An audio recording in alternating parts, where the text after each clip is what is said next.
बैठिए। माननीय राजनाथ सिंह जी।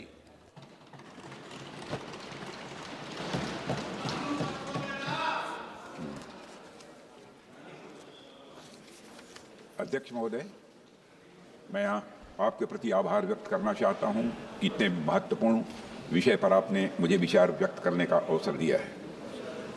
हम सभी जानते हैं कि वंदे मातरम की 150वीं वर्षगांठ भारत के राष्ट्रगीत के रूप में इस वर्ष मनाई जाएगी।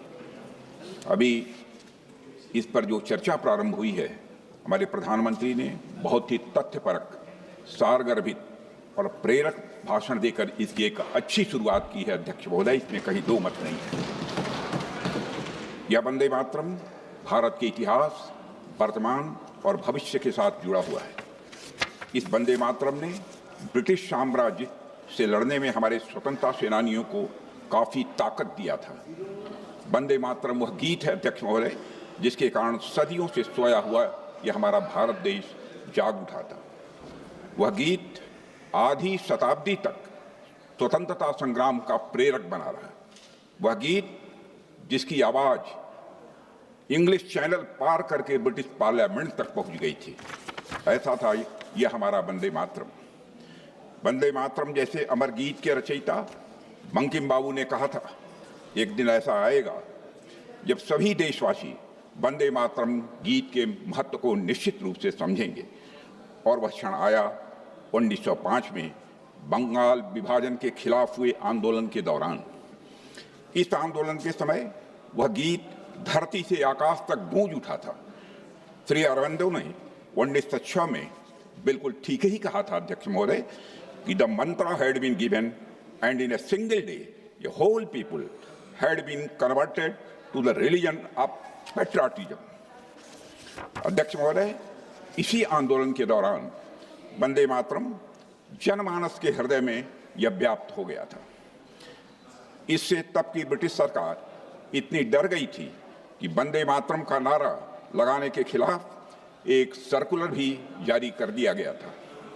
लेकिन फिर भी ब्रिटिश हुकूमत जनता को वंदे मातरम कहने से रोक नहीं पाई थी। वंदे मातरम ने लोगों के अंदर एक नई चेतना भी जागृत कर दी थी।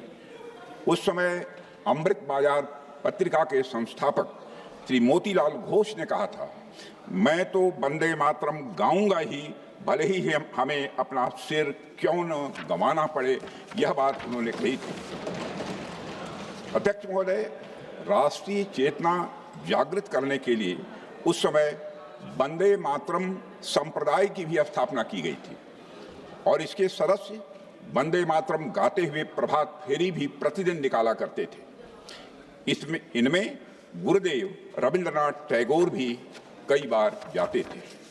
जब 1906 में भारत का प्रथम राष्ट्रीय झंडा बनाया गया था, उसके मध्य में भी वंदे मातरम लिखा हुआ था। यह झंडा पहली बार बंगाल की धरती पर ही फहराया गया था, अध्यक्ष महोदय। और अगस्त 1906 में जब श्री बिपिन चंद्र पाल जी ने राष्ट्र चेतना जगाने के लिए एक समाचार पत्र की शुरुआत की थी, तो उसका नाम भी वंदे मातरम ही था, अध्यक्ष महोदय। यह वह समय था जब वंदे मातरम सिर्फ एक शब्द नहीं रह गया था, यह एक भावना बन गई थी, यह एक दर्शन बन गया था। It became a poem, pulse and A philosophy, अध्यक्ष महोदय। अप्रैल 1906 में नए बने पूर्वी बंगाल प्रांत में ब्रिटिश सरकार ने वंदे मातरम के सार्वजनिक नारे लगाने पर रोक लगा दी थी। लोगों ने इस आदेश की अवहेलना की, खुलेआम अवहेलना की। विश्वनाथ मुखर्जी ने अपनी किताब वंदे मातरम का इतिहास में इसका उल्लेख करते हुए लिखा है कि लोगों पर लाठियों की बारिश होती रही और पर जब तक उन्हें होश रहा तब तक वे वंदे मातरम का नारा ही लगाते रहे, अध्यक्ष महोदय। उस्मानिया विश्वविद्यालय में भी वंदे मातरम का नारा लगाने पर रोक लगी थी। इस आदेश को न मानने के लिए वहां के छात्र श्री रामचंद्र जी को भी जेल की सजा हुई थी। उस समय रामचंद्र जी की आयु बामुश्किल 18 साल की थी और उसके बाद 18 साल की उन्हें सजा भी दी गई थी। उन्हें वीर सावरकर जी ने वंदे मातरम रामचंद्र की उपाधि से नवाजा था। अध्यक्ष महोदय, वंदे मातरम सिर्फ बंगाल में सीमित नहीं रहा है। यह भारत में उत्तर से दक्षिण और पूरब से लेकर पश्चिम तक फैल गया था। पंजाब, तमिलनाडु, बॉम्बे प्रेसिडेंसी, सभी जगह लोग वंदे मातरम बोलने लगे थे। एक दूसरे का अभिवादन भी वंदे मातरम बोलकर करते थे। सिर्फ भारत ही नहीं, भारत के बाहर भी वंदे मातरम भारतवासियों के लिए एक मंत्र की तरह कार्य कर रहा था। लंदन, पेरिस, जेनेवा, कनाडा, सभी जगह जहां भी भारतीय थे, भारत के लोग वंदे मातरम लगातार बोलते थे। 1912 में जब श्री गोपाल कृष्ण गोखले जी दक्षिण अफ्रीका पहुंचे तो उनका स्वागत भी वंदे मातरम नारों के साथ ही वहां की जनता ने किया था। अध्यक्ष महोदय, वंदे मातरम के साथ शहीद भगत सिंह और शहीद चंद्रशेखर आजाद जी के पत्र प्रारंभ हुआ करते थे। मदन लाल ढींगरा जी का आखिरी शब्द भी वंदे मातरम था। फांसी पर जाते समय क्रांतिकारी सूर्य सेन के होठों पर भी वंदे मातरम था। खुदीराम बोस की जुबान पर भी वंदे मातरम ही था। अध्यक्ष महोदय, इसलिए वंदे मातरम सिर्फ एक गीत नहीं है, यह हमारी राष्ट्रीयता का सूत्र है, भारत की अंतर आत्मा का यह स्वर है। अध्यक्ष महोदय, आज जब हम वंदे मातरम की 1.5 शताब्दी की गौरवशाली यात्रा का उत्सव मना रहे हैं, तब यह सच स्वीकार करना पड़ेगा कि वंदे मातरम के साथ जो न्याय होना चाहिए था वह न्याय नहीं हुआ। आज आजाद भारत में राष्ट्रगान और राष्ट्रगीत को बराबर का दर्जा देने की बात की गई थी, लेकिन एक हमारी राष्ट्रीय चेतना का अभिन्न अंग बन गया, समाज और संस्कृति की मुख्य धारा में स्थान पा गया, वह हमारे राष्ट्रीय प्रतीकों में शामिल हो गया। वह गान था हमारा जन गण मन। लेकिन दूसरे गीत को मार्जिनाइज कर दिया गया, उपेक्षित किया गया, उसे खंडित किया गया। वह गीत है वंदे मातरम। अध्यक्ष महोदय, it was treated like an extra. वह धरती जिस पर वंदे मातरम की रचना हुई थी, उसी धरती पर वर्ष 1937 में कांग्रेस ने वंदे मातरम गीत को खंडित करने का निर्णय लिया था। और अध्यक्ष महोदय, वंदे मातरम के साथ हुए राजनीतिक छल और अन्याय के बारे में सभी पीढ़ियों को जानना चाहिए। इसीलिए इस संबंध में चर्चा हो रही है, क्योंकि यह अन्याय केवल एक गीत के साथ नहीं था, बल्कि आजाद भारत के लोगों के साथ था। उन लोगों के साथ हुआ जिनकी सांसों में आजादी की हवा वंदे मातरम की पुकार ने भरी थी। अध्यक्ष महोदय, उस पुकार को सीमाओं में बांधने की कोशिश इतिहास का मैं मानता हूं कि यह बहुत बड़ा छल था। इसलिए हम यह मानते हैं कि वंदे मातरम का गौरव लौटाना यह समय की मांग है और नैतिकता का यह तकाजा भी है। अध्यक्ष महोदय, इस अन्याय के बावजूद वंदे मातरम का महत्व किसी भी सूरत में कम नहीं होने पाया और वंदे मातरम गुरु गोविंद सिंह जी और छत्रपति शिवाजी महाराज जैसे महापुरुषों के स्वराज और स्वधर्म के मूल्यों का यह जीवन स्वरूप बन गया। अध्यक्ष महोदय, वंदे मातरम स्वयं में पूर्ण है, लेकिन इसे अपूर्ण बनाने की कोशिश की गई। वंदे मातरम हमेशा राष्ट्रीय भावना का अमर गीत रहा है और अध्यक्ष महोदय, मैं बल देकर कहना चाहता हूं, सदैव यह बना रहेगा। दुनिया की कोई ताकत इसे कमतर नहीं कर सकती। अध्यक्ष महोदय, वंदे मातरम के साथ जो अन्याय हुआ है उसको जानना इसलिए भी आवश्यक है ताकि भावी पीढ़ियां ऐसा करने वालों की मानसिकता को, ऐसा करने वालों की सोच को ठीक तरीके से समझ सकें। और अध्यक्ष महोदय, और सबसे महत्वपूर्ण वजह यह है कि वंदे मातरम के साथ हुआ अन्याय एक आइसोलेटेड इंसिडेंट नहीं था। यह उस तुष्टीकरण की राजनीति की शुरुआत थी जिसे कांग्रेस ने अपनाया। इसी राजनीति ने देश का विभाजन कराया और आजादी के बाद सांप्रदायिक सौहार्द और एकता को कमजोर किया। अध्यक्ष महोदय, आज हम वंदे मातरम की गरिमा को पुनर्स्थापित कर रहे हैं, लेकिन कुछ लोग हम सबके खिलाफ यह नैरेटिव बनाने की कोशिश कर सकते हैं कि वंदे मातरम और जनगण मन के बीच एक दीवार खड़ी की जा रही है। ऐसा नैरेटिव बनाने का प्रयास यह विभाजनकारी मानसिकता का परिचय देता है। अध्यक्ष महोदय, हमारे मन में राष्ट्रगान और राष्ट्रगीत के लिए बराबर का सम्मान है। जो लोग यह बात नहीं समझते हैं वे मां की ममता को भी नहीं समझते हैं। मां अपने बच्चों में, अध्यक्ष महोदय, भेद नहीं करती है। जनगण मन और वंदे मातरम मां भारती के दो सपूतों की किलकारियां हैं। मां भारती की दो आंखें हैं। अध्यक्ष महोदय, जनगण मन और वंदे मातरम दोनों ही हमारे राष्ट्रीय गौरव हैं। दोनों को भारत माता के प्रति अटूट प्रेम, राष्ट्रवाद और बलिदान की भावना एक सूत्र में बांधती है। इसलिए वंदे मातरम का उद्घोष यह किसी के विरुद्ध नहीं है, बल्कि हमारी राष्ट्रीय स्वाभिमान की यह अभिव्यक्ति है। अध्यक्ष महोदय, एक समय था जब भारत दुनिया की सबसे बड़ी अर्थव्यवस्था थी, लेकिन कॉलोनियल रूल की कूटनीति और कुशासन ने 19वीं सदी के उत्तरार्ध तक हमारी मातृभूमि की स्थिति बहुत ही दयनीय कर दी थी। उस समय बंगाल की धरती से ऋषि बंकिम चंद्र चट्टोपाध्याय जी ने वंदे मातरम का आह्वान किया। यह आह्वान रामायण के एक प्रसिद्ध श्लोक से प्रेरित था, और वह श्लोक है, अपि स्वर्णमयी लंका न में लक्ष्मण रोचते जननी जन्म भूमिश्च स्वर्गादपि गरीयसी। अध्यक्ष महोदय, इस श्लोक में भगवान राम ने लक्ष्मण जी से कहा है, हे लक्ष्मण, यद्यपि यह लंका सोने की है, फिर भी मुझे यह अच्छी नहीं लगती है, क्योंकि जननी और जन्मभूमि यह स्वर्ग से भी बढ़कर है। अध्यक्ष महोदय, यह श्लोक मातृभूमि के उच्चतम स्थान और उसके प्रति प्रेम को दर्शाता है। प्राचीन काल से हम भारतवासी जग जननी, गृह जननी और राष्ट्र जननी की पूजा करते चले आ रहे हैं। अध्यक्ष महोदय, हम नदियों को भी मां की संज्ञा देते हैं। भूमि को मां के स्वरूप में देखना यह हमारी सभ्यता का एक संस्कार और यह विचार रहा है। अथर्ववेद में कहा गया है, माता भूमि ही पुत्रोहम पृथिव्या, यानी पृथ्वी हमारी माता है और हम इसके पुत्र हैं। अध्यक्ष महोदय, मातृ पूजा की इसी परंपरा से ही वंदे मातरम गीत का जन्म हुआ है। लेकिन जो लोग न सभ्यता के मूल्यों को समझते हैं, जो लोग न संस्कृत के महत्व को स्वीकारते हैं, जिन्होंने परंपराओं को दरकिनार कर दिया है, वे लोग यह बात न पहले समझ सके थे, न अब भी वो समझ पा रहे हैं।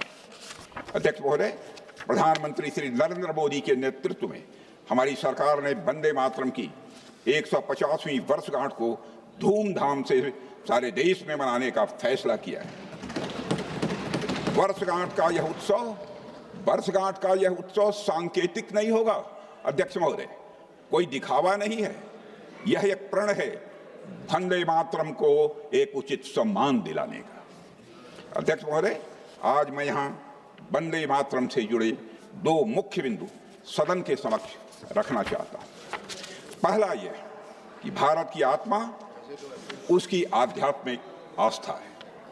यह आध्यात्मिक आस्था रिलीजन या मजहब से नहीं जुड़ी हुई है, बल्कि राष्ट्र भक्ति से जुड़ी हुई है, और यह बांटने वाली नहीं है, यह समावेशी है।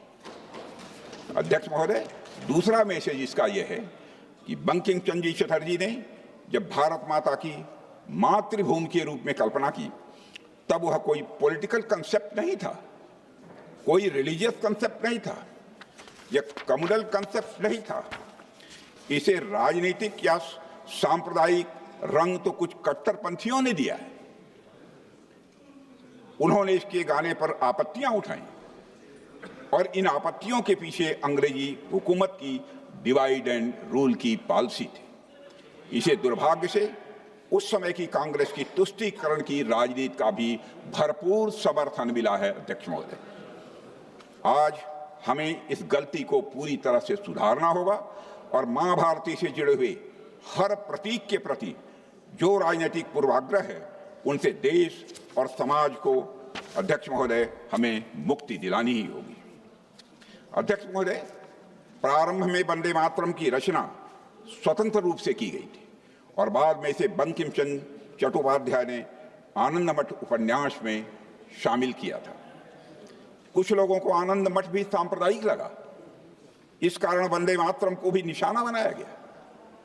मेरी समझ में आनंद मठ और वंदे मातरम के प्रति यह सोच कदापि उचित नहीं ठहराई जा सकती है।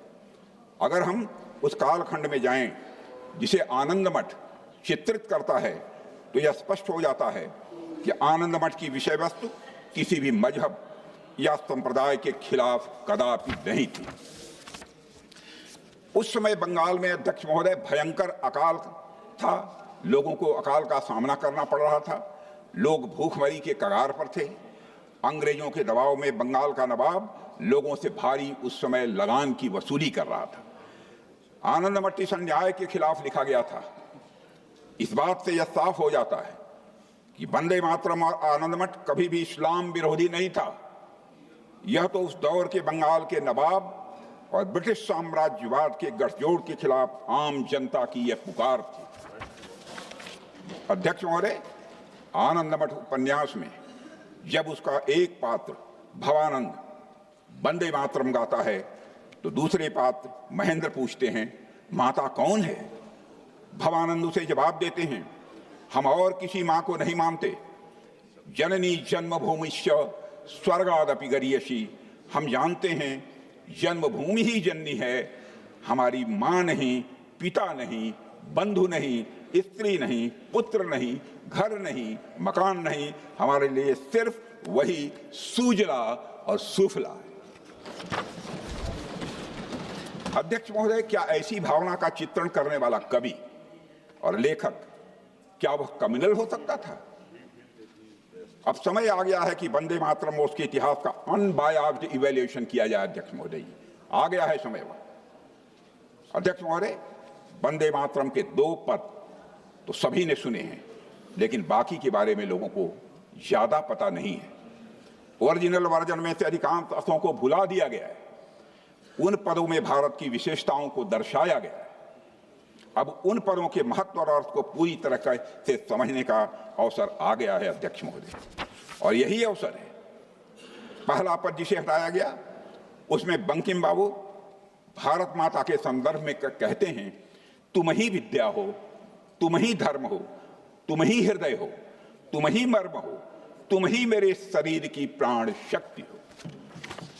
वंदे मातरम से इन कुछ पंक्तियों से निकालने का समर्थन करने वालों से मैं ये पूछना चाहता हूं, जिन्होंने भी निकाला, किस संदर्भ में, किस अर्थ में, किस भावना में, किस तरह और किस दृष्टि से उनको वंदे मातरम की यह सारी पंक्तियां सांप्रदायिक और राजनीतिक लगी? मैं बताता हूं उन्हें यह पंक्तियां सांप्रदायिक और राजनीतिक क्यों लगी। इसका कारण है क्योंकि वे वंदे मातरम को जिन्ना के चश्मे से देख रहे थे। इस कारण उन्हें सांप्रदायिक। अध्यक्ष महोदय, वंदे मातरम की यह पंक्ति भारत की आत्मा का परिचय है। फिर से दोहराना चाहता हूं, वंदे मातरम की यह पंक्ति भारत की आत्मा का परिचय है। यह पंक्ति हमें बताती है कि हमारा भारत एक ऐसी सभ्यता है जिसने आध्यात्मिकता को कभी दीवार नहीं बनने दिया। हमारा अध्यात्म वह सूत्र है जो तोड़ने का काम नहीं करता है, हमारा अध्यात्म जोड़ने का काम करता है। यह वह सभ्यता है जिसने कभी इस बात पर बल नहीं दिया कि सब लोग एक ही ईश्वर की पूजा करें, एक ही ग्रंथ माने और एक ही रीति रिवाज का पालन करें। बंगाली संस्कृति में रचे बसे बंकिम चंद्र चटर्जी इस बात को अच्छी तरह समझते थे। एक और पद में उन्होंने लिखा, बाहुते तुमिमा शक्ति, बाहुते तुमिमा शक्ति, हृदय तुमिमा भक्ति, यानी हे मां, तन की शक्ति भी तुम ही हो और मन की भक्ति भी तुम ही हो। लेकिन उन्होंने तुरंत स्पष्ट किया कि मां की यह भक्ति किसी मूर्ति की पूजा नहीं है, it is the reverence of A people for the land that sustains them. अध्यक्ष महोदय, इन तमाम तर्कों के बावजूद कांग्रेस के एक बड़े तबके ने अपनी तुष्टीकरण की राजनीति का खेल बंद नहीं किया।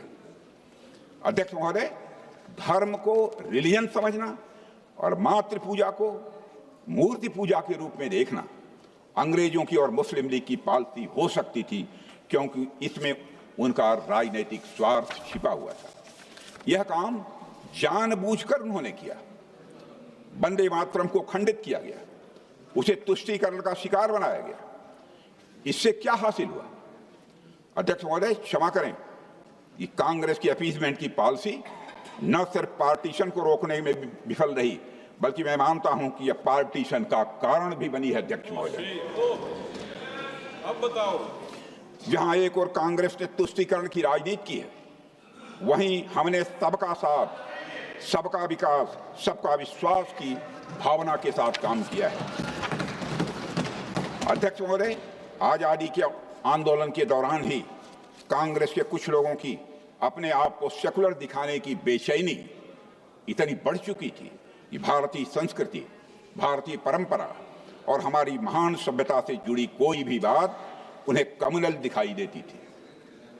भारतीय संस्कृति के प्रति उनकी इस पैथोलॉजिकल नफरत के कारण ही वंदे मातरम भी इसका शिकार बन गया। अध्यक्ष महोदय, मैं आज एक घटना का उल्लेख आपके समक्ष करना चाहता हूं, जिससे यह बात और पूरी तरह से स्पष्ट हो जाती है।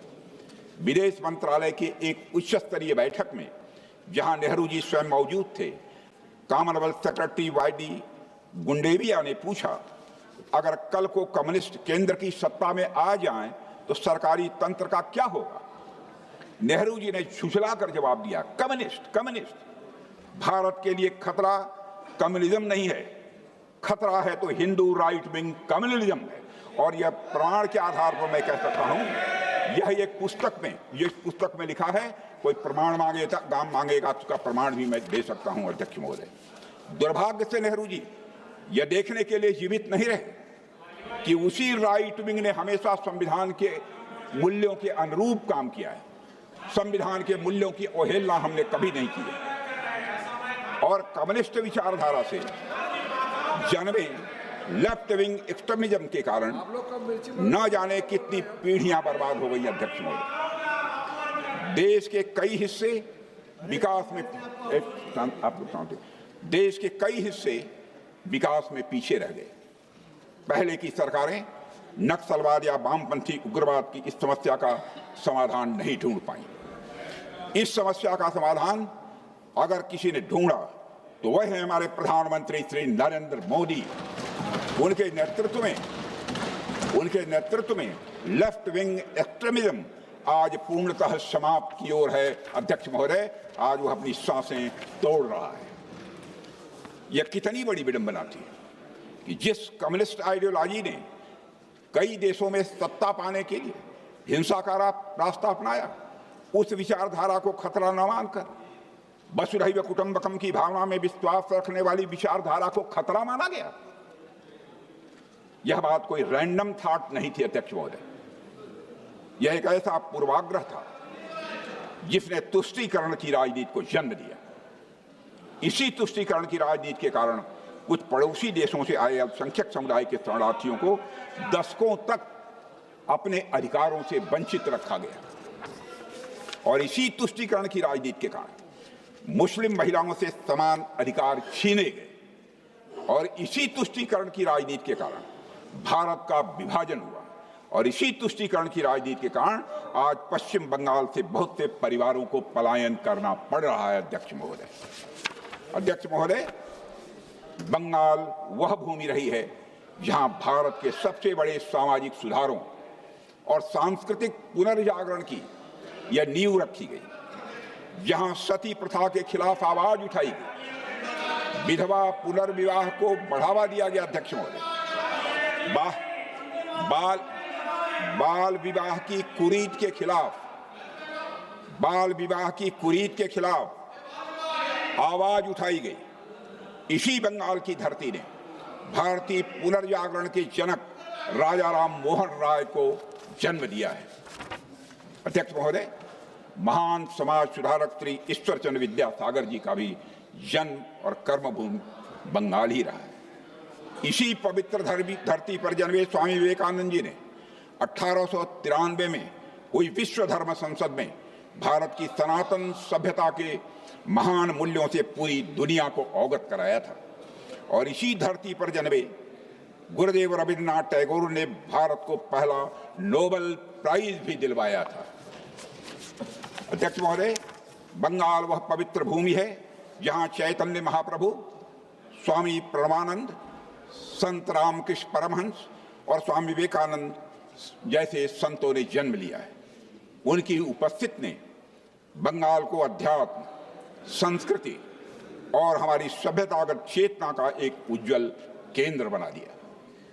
दुख की बात है कि कभी महान विचारों और क्रांतिकारी परिवर्तनों की जननी रही यह बंगाल की भूमि बाद के समय में तुष्टीकरण की राजनीति का केंद्र बना दी गई। अध्यक्ष महोदय, और यह सचमुच विडंबना है कि वही भूमि जहां से राष्ट्रीय एकता का बिगुल बजा था, वहीं से देश की एकता और अखंडता को चुनौती देने वाला नक्सलवादी उग्रवाद भी उसी धरती से पैदा हुआ है। और अध्यक्ष महोदय, यह भी विडंबना है कि जहां से महिलाओं के समान अधिकार के लिए सामाजिक आंदोलन शुरू हुआ था, वही भूमि आज महिलाओं के लिए असुरक्षित हो गई है। और यह विडंबना है कि जहां से भारत के पहले ICS अधिकारी स्वतंत्रनाथ जी टैगोर आए, उसी धरती पर आज युवा बढ़ती बेरोजगारी के कारण हताश हो रहे हैं। अध्यक्ष महोदय, यह विडंबना है कि वही भूमि जहां के सपूत स्वामी विवेकानंद जी ने भगवा वस्त्र पहनकर पूरी दुनिया को भारतीय सभ्यता की महानता से परिचित कराया था, आज उसी भूमि पर भगवा रंग का मजाक उड़ाया जाता है, उससे घृणा की जाती है।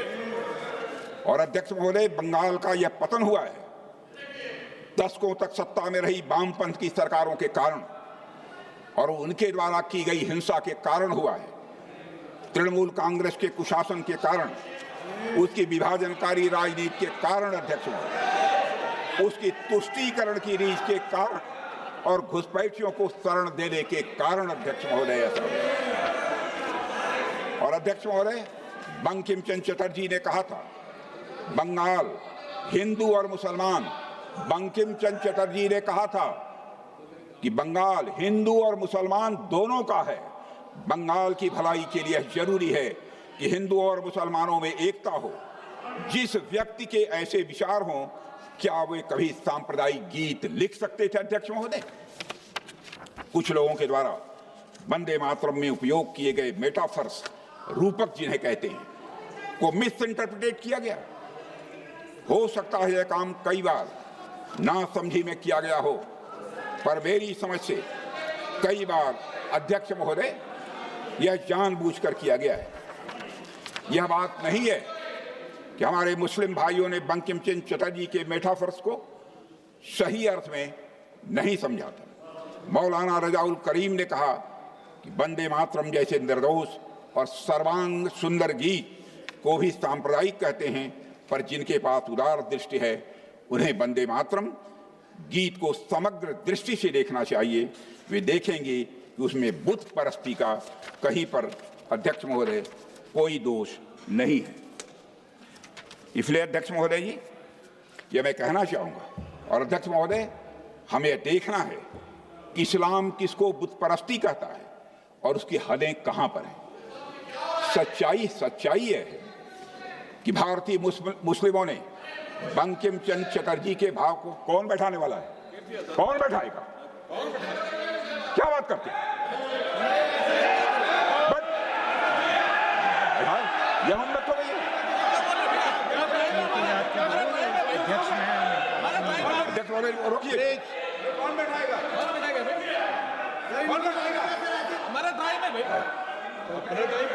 हमारे साथी थे, हमारे साथी। अध्यक्ष महोदय, वंदे मातरम, प्लीज। अध्यक्ष महोदय, सच्चाई है।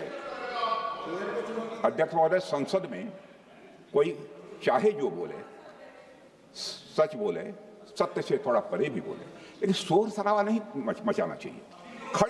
खड़े होकर आप बाद में जब भी बोलने का अवसर मिले आप उसका प्रतिकार कर सकते हैं। संसद की मर्यादा है, सदैव मैंने इसका ध्यान रखा है महोदय। संसद सदस्य यह मेरे बारे में कोई नहीं कहता, संसद की मर्यादा मैंने कभी नहीं तोड़ी। अध्यक्ष महोदय, सच्चाई यह है कि भारतीय मुस्लिमों ने बंकिम चंद्र चटर्जी के भाव को कांग्रेस के कुछ नेताओं या मुस्लिम लीग के नेताओं से कहीं अधिक गहराई और सही अर्थ में समझा था।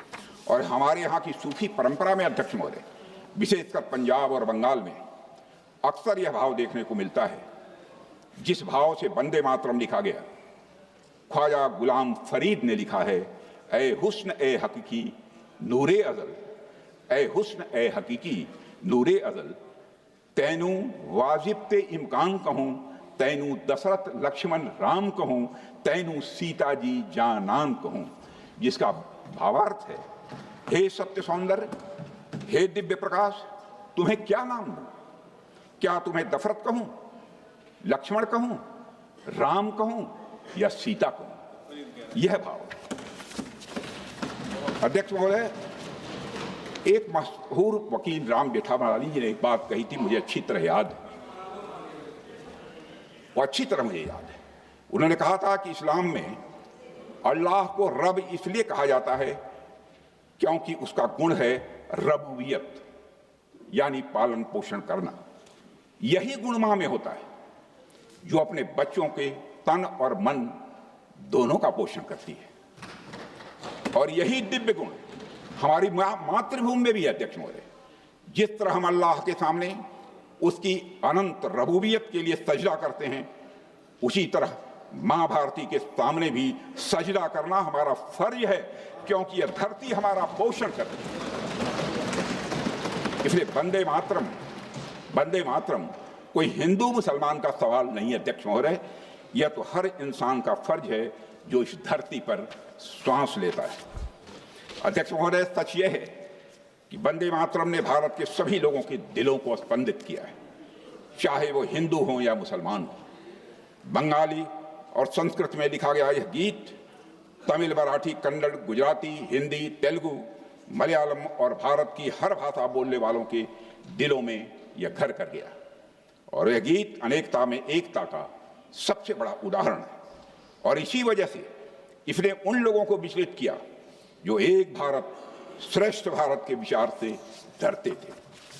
अध्यक्ष महोदय, सभी ने इसमें संगठित और एक होने की आवाज सुनी। बस कुछ लोगों ने इस गीत का मतलब गलत निकाला और गलत समझा। अब इस समझ को बदलना होगा, सही समझ पैदा करनी होगी और वंदे मातरम का भी सही अर्थ हमें समझना होगा। हम सबको यह समझना होगा अध्यक्ष महोदय कि बंकिम चंद्र चटर्जी जी ने वंदे मातरम के माध्यम से किसे संबोधित कर रहे थे।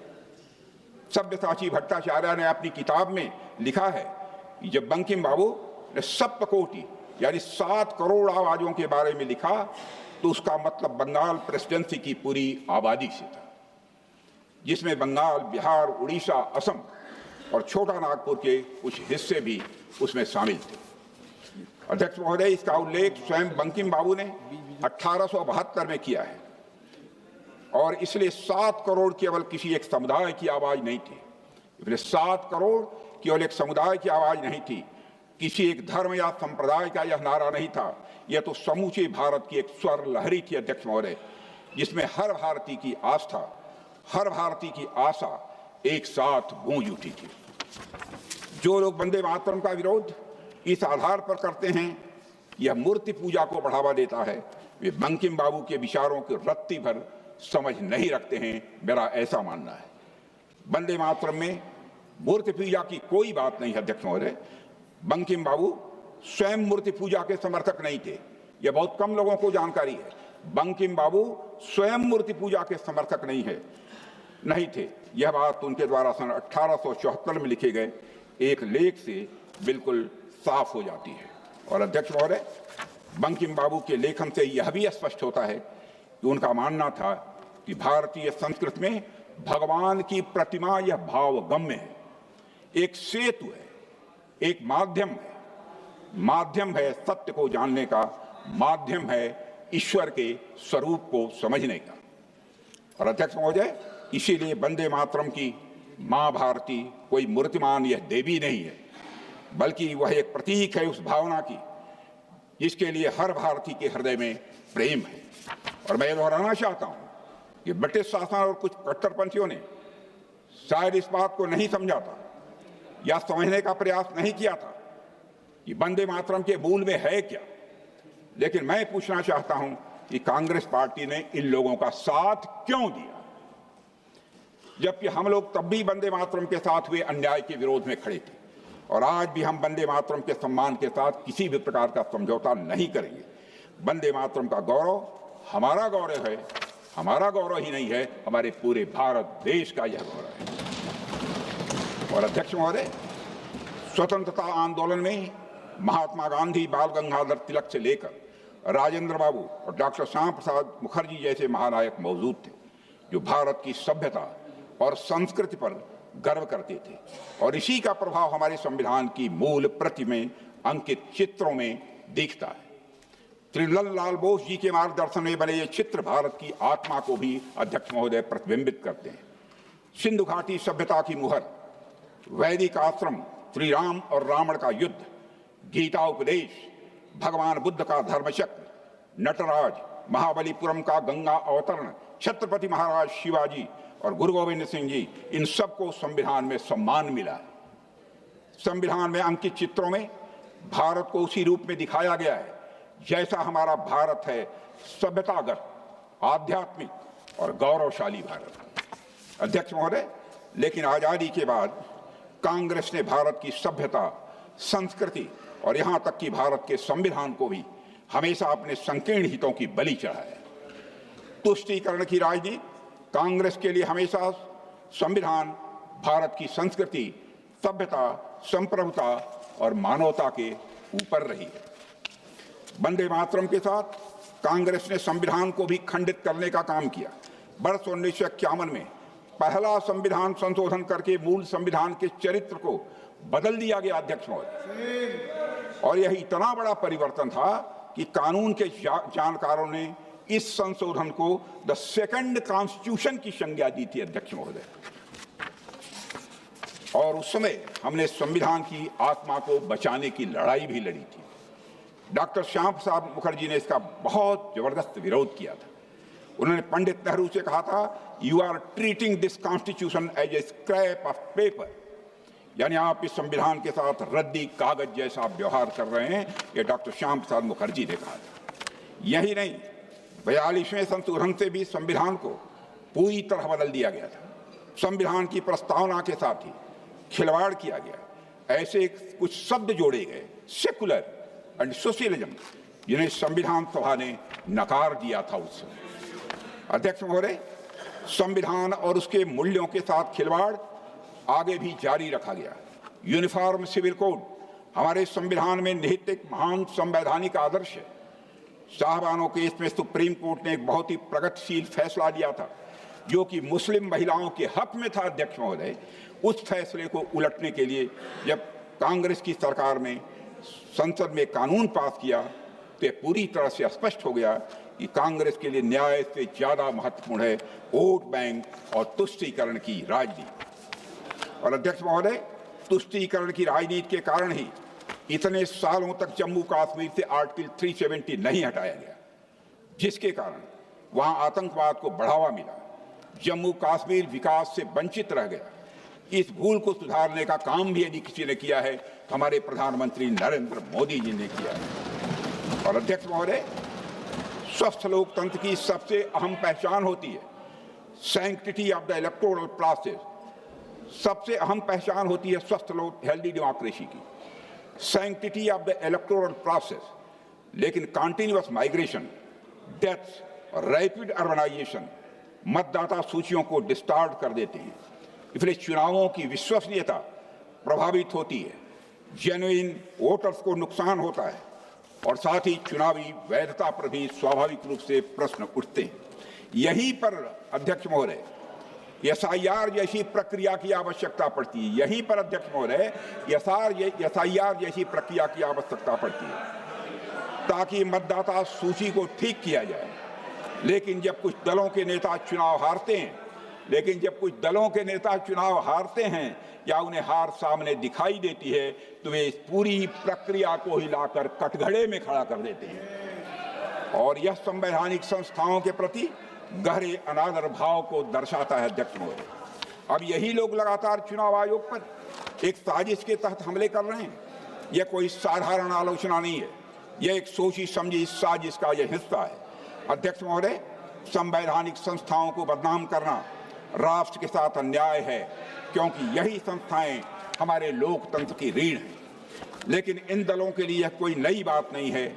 संस्थाओं को कमजोर करना और उनके निर्णयों पर संदेह खड़ा करना उनकी लंबी राजनीतिक परंपरा रही है।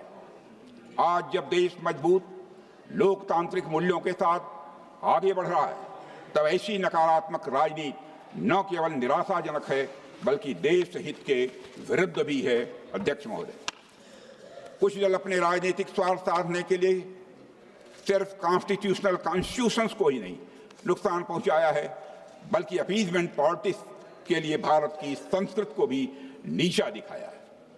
अध्यक्ष महोदय, यह बात इतिहास के पन्नों में दर्ज है कि जब डॉक्टर राजेंद्र प्रसाद जी ने सोमनाथ मंदिर के पुनर्निर्माण और उद्घाटन में शामिल होकर सांस्कृतिक पुनर्जागरण का संदेश देना चाहा, तब कांग्रेस ने इसका कड़ा विरोध भी किया था। राम मंदिर निर्माण की मांग करोड़ों भारतीयों की आस्था की प्रतीक थी, लेकिन कुछ दलों ने न केवल वोट बैंक की राजनीति के कारण इसका निरंतर विरोध किया। सदियों के संघर्ष, एक लंबी न्यायिक लड़ाई और सुप्रीम कोर्ट के ऐतिहासिक निर्णय के बाद कहीं जाकर भगवान श्री राम के मंदिर का निर्माण हुआ है। और यह केवल एक मंदिर का निर्माण नहीं है, बल्कि यह भारतीय सभ्यता के आत्मगौरव की पुनर्स्थापना भी थी। अध्यक्ष महोदय, इन सभी बातों को देखकर मैं ये कह सकता हूं कि वंदे मातरम की अस्वीकृति धार्मिक नहीं बल्कि स्ट्रेटेजिक थी। वंदे मातरम की अस्वीकृति धार्मिक नहीं बल्कि स्ट्रेटेजिक थी। जहां कुछ लोग वंदे मातरम के साथ सौतेला व्यवहार कर रहे थे, सांप्रदायिक बता रहे थे, वहीं दूसरी ओर महात्मा गांधी और डॉक्टर राजेंद्र प्रसाद जैसे नेताओं को इसमें किसी प्रकार की सांप्रदायिकता अध्यक्ष महोदय नहीं दिखी है।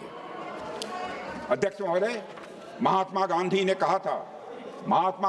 कहा था वंदे मातरम मेरे मन में गहराई तक बैठ गया है। इसका गायन जब मैंने पहली बार सुना तो मैं रोमांचित हो गया, यह गांधी जी ने कहा है, और इस पर मैं मोहित हो गया। उसमें मुझे केवल राष्ट्रीय भावना ही दिखाई दे रही थी। मुझे ऐसा कतई नहीं लगा कि यह गीत एक हिंदू गीत है। यह महात्मा गांधी ने कहा था, मैं नहीं कह रहा हूं। उन्होंने यह भी कहा था वंदे मातरम में कोई द्वेष भावना नहीं है, वंदे मातरम में कोई दोष नहीं है। हम अपनी मां में जो सद्गुण देखते हैं उन सारे गुणों को कवि ने भारत माता के अंदर देखा है। यह महात्मा गांधी ने कहा था। अध्यक्ष महोदय, डॉक्टर राजेंद्र बाबू ने कहा था कि जहां तक वंदे मातरम की बात है, यह मूर्ति पूजा को बढ़ावा नहीं देता। मां दुर्गा का मतलब कोई मूर्ति नहीं है, बल्कि यह उस देश का दूसरा नाम है जो हम सबको प्यारा है। मौलाना अबुल कलाम आजाद हमारी आजादी की लड़ाई के बड़े नेताओं में से एक थे। उन्होंने भी वंदे मातरम की नैरो और सेक्टेरियन इंटरप्रिटेशन को सिरे से नकार दिया था। मौलाना अबुल कलाम आजाद ने भी, उन्होंने भी वंदे मातरम गीत को बहुत गहराई से देखा था। अध्यक्ष महोदय, उन्होंने इसमें इस्लामी सिद्धांतों और वेदांत दर्शन का सुंदर मेल पाया था।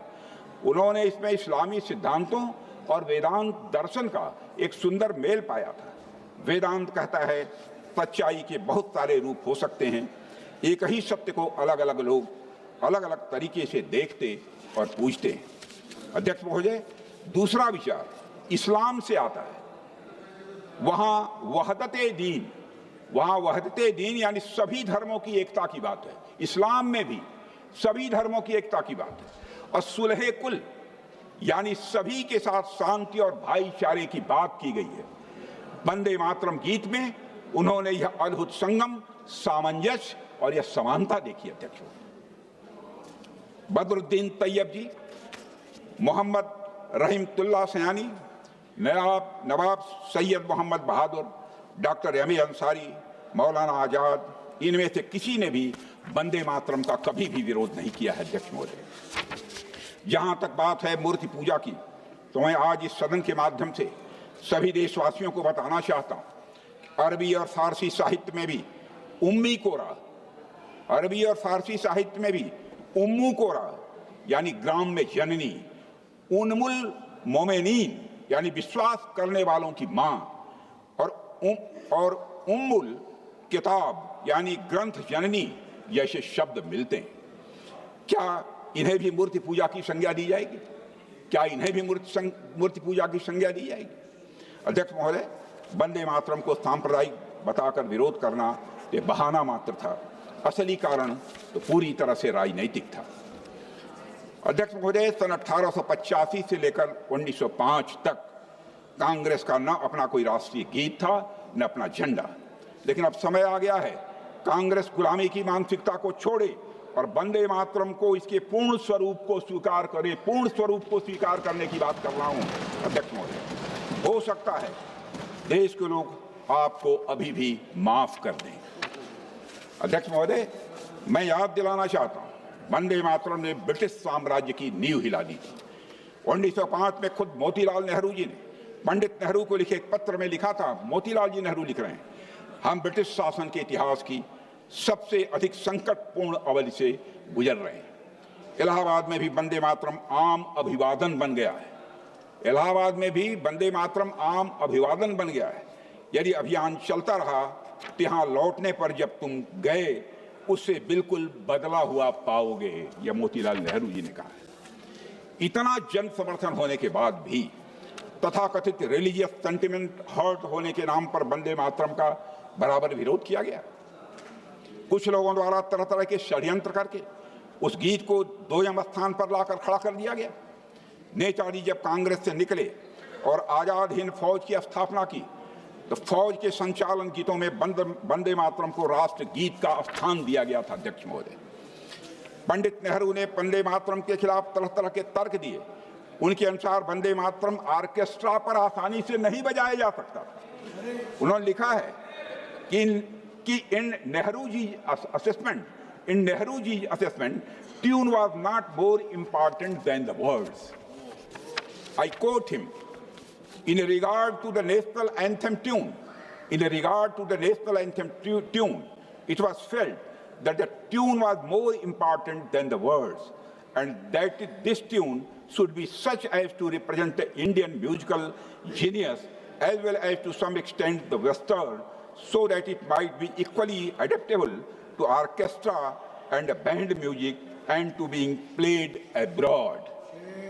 उन्होंने कहा है नेहरू जी यह भी मानते थे कि राष्ट्रीय गान का असली महत्व विदेशों में ज्यादा है, अपने देश में कम है।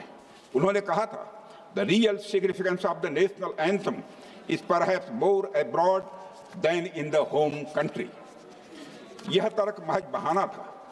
शास्त्रीय संगीतकार मास्टर कृष्ण राव जी ने नेहरू जी के तर्क को खारिज किया था। उन्होंने वंदे मातरम की 3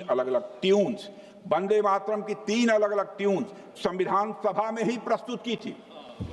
1949 में कृष्ण राव जी ने एक पत्र में लिखा है, कुछ लोग कहते हैं कि वंदे मातरम बैंड पर नहीं गाया जा सकता, किंतु मेरा पक्का विश्वास है यह संभव है और वह भी बड़े सुंदर ढंग से संभव है। मैं अपनी तर्ज में इसे गॉड सेव द किंग से अधिक प्रभावशाली बना सकता हूं। अध्यक्ष महोदय, और तो और स्वयं गुरुदेव रविन्द्रनाथ टैगोर ने भी बहुत पहले ही वंदे मातरम की ट्यून तैयार की थी, लेकिन पंडित नेहरू ने वंदे मातरम के खिलाफ अपना मन बना लिया था। अध्यक्ष महोदय, नेहरू जी ने कुछ लोगों का हवाला देते हुए कहा भी था कि there was not enough movement in it. जिस गीत ने फ्रीडम मूवमेंट को नई ऊर्जा दी, नेहरू जी को उस गीत में मूवमेंट ही नजर नहीं आ रहा। अध्यक्ष महोदय, यह भारत के लोगों के साथ एक भद्दा मजाक था, जहां राष्ट्र के एक प्रतीक के चुनाव के लिए शब्दों और उसके मतलब से ज्यादा इस बात को महत्व दिया गया कि विदेशी लोगों को उसकी ट्यून कैसी लगेगी, यह सोच गुलामी की मानसिकता में जकड़े हुए लोगों की हो सकती है। प्रधानमंत्री मोदी जी देश को इसी कॉलोनियल माइंडसेट से निकालने का ही प्रयास कर रहे हैं अध्यक्ष महोदय। और अध्यक्ष महोदय, 24 जनवरी 1950 को संविधान सभा ने देश का राष्ट्रगान अपनाया। संविधान सभा में राष्ट्रगान पर हुई चर्चा कुल मिलाकर 30 मिनट से भी कम चली थी। राष्ट्रगान पर चर्चा कुल मिलाकर 30 मिनट से भी कम चली थी। क्या इसका अर्थ यह था कि राष्ट्रगान अन्य मुद्दों की तुलना में कम महत्वपूर्ण था? नहीं, शायद जो लोग वंदे मातरम को राष्ट्रगान नहीं बनाना चाहते थे, उन्हें यह आभास हो गया था कि अगर चर्चा हुई तो स्वतंत्र भारत का राष्ट्रगान क्या होगा। शायद इसलिए ही इस पर ज्यादा चर्चा करना उचित नहीं समझा गया और वंदे मातरम को समान सम्मान देने की बात कही गई थी, लेकिन वास्तव में इसे दोयम दर्जा दिया गया। और अगर समान सम्मान देने का वादा किया गया था तो अध्यक्ष महोदय, क्यों उस समय की सरकारों ने वंदे मातरम को prevention of insults to national honour act में स्थान क्यों नहीं दिया गया? मैं इस सवाल का भी जवाब चाहता हूं। यह इस देश का दुर्भाग्य है अध्यक्ष महोदय, जिस गीत के बारे में गांधी जी ने कहा था कि जब तक यह देश रहेगा वंदे मातरम रहेगा, उस गीत को गाने का हक मांगने के लिए अदालतों के दरवाजे खटखटाने पड़े और तो और कई बार उसे न गाने के लिए फतवे भी जारी किए गए। अध्यक्ष महोदय, अन्याय सिर्फ वंदे मातरम के साथ नहीं हुआ है, बल्कि बंकिम बाबू की पूरी विरासत के साथ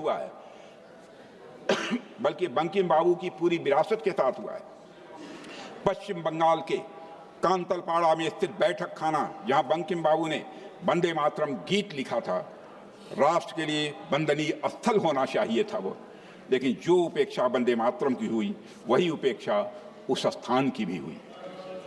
इस जगह से न केवल लोग अनजान हैं, बल्कि इस जगह की स्थिति भी अध्यक्ष महोदय बहुत ही दयनीय हो गई।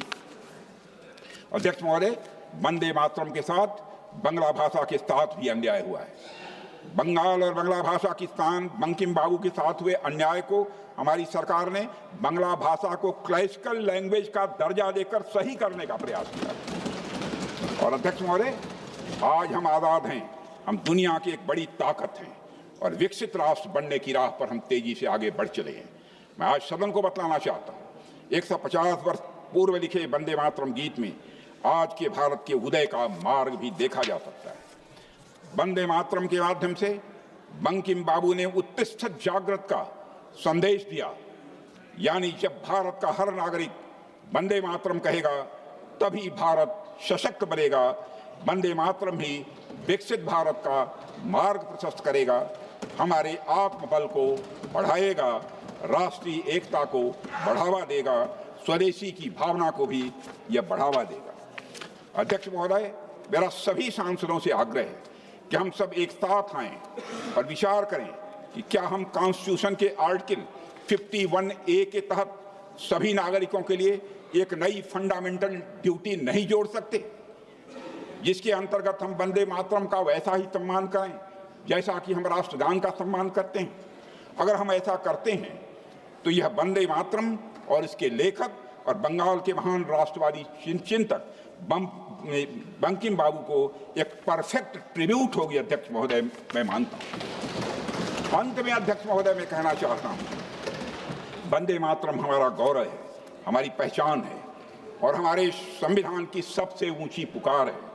वंदे मातरम मातृभूमि के प्रति वात्सल्य का अनहद नाद है। वंदे मातरम स्वतंत्रता संग्राम के उन अज्ञात और अवर्णित सैनिकों की याद है जिन्होंने अपनी मातृभूमि के लिए अपना सर्वस्व न्यौछावर कर दिया। यह उस पीड़ा को भावपूर्ण श्रद्धांजलि अध्यक्ष महोदय, जो असंख्य मत वालों ने आज़ादी प्राप्त करने के लिए सहा था, बर्दाश्त किया। वंदे मातरम हर उस सैनिक को हौसला देता है जो आज भी अपनी मातृभूमि के लिए हर दुश्मन का सामना कर रहा है।